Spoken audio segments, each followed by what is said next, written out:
আসসালামু আলাইকুম। কানিজপাতে মর্দা পরিচ্ছেদ 14 হচ্ছে শব্দদীপ্ত, অর্থাৎ শব্দদীপ্ত নিয়ে যত আলোচনা আছে সেটা। টাইপ 1 হচ্ছে শব্দদীপ্ত অনুকাদীপ্ত। শব্দদীপ্ত তো কিছু প্রকারভেদ আছে, সেই প্রকারভেদ অনুযায়ী টাইপটা আমরা ভাগ করেছি। তো প্রথম প্রশ্নটা চলো আমরা দেখে নিই।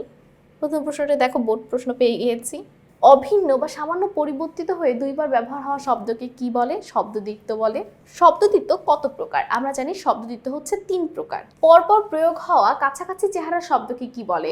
অনুকার দ্বিত্ব, পুনরাবৃত্ত, ধনাত্মক দ্বিত্ব, পদচিহ্ন। ঠিক আছে, আমাদের প্রথম এই অনুকার দ্বিত্ব, পুনরাবৃত্ত, ধনাত্মক, এই তিনটা হচ্ছে আমাদের শব্দদ্বিত্ব 3টা প্রকারভেদ। ঠিক আছে, আর পরপর প্রয়োগ হওয়া কাছাকাছি চেহারা যেটা থাকবে, একদম হুবহু না হয় কাছাকাছি মিল থাকবে, সেটা হচ্ছে অনুকার।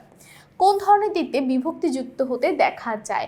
আমরা জানি যেহেতু কাছাকাছি, মানে আমাদের পুনরাবৃত্ত যে দ্বিত্ব আছে সেটাতে কিন্তু বিভক্তি যুক্ত হয়, বাদ বাকিগুলোতে কিন্তু বিভক্তি যুক্ত হয় না।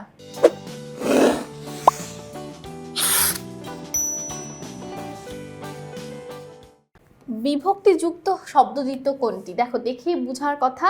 প্রথমটা ঝাঁকে ঝাঁকে, কারণ ঝাঁকের সাথে একটা একার আছে, একার হচ্ছে একটা বিভক্তি।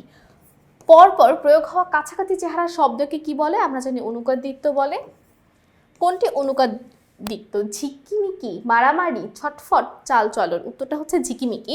ঝিকির কাছাকাছি চেহারা হচ্ছে মিকি। ঠিক আছে, ঝিকিমিকি। এরপর দেখো, কোনটি অনুকার দ্বিত্বের উদাহরণ? ঝিলমিল। প্রথমটা সঠিক উত্তর, দেখে বুঝতে পারছো। ঝিলমিল হচ্ছে অনুকার দ্বিত্ব। তো অনুকার দ্বিত্ব হচ্ছে যেটা একটার সাথে আরেকটা একটা মিল থাকবে, একটা সুরের মতো মিল থাকবে। ঠিক আছে, সেটাই হচ্ছে অনুকার দ্বিত্ব। তো সকলকে অসংখ্য ধন্যবাদ এই পর্বটি করার জন্য। পরবর্তী পর্বে আমন্ত্রণ রইল। আসসালামু আলাইকুম, আল্লাহ হাফেজ।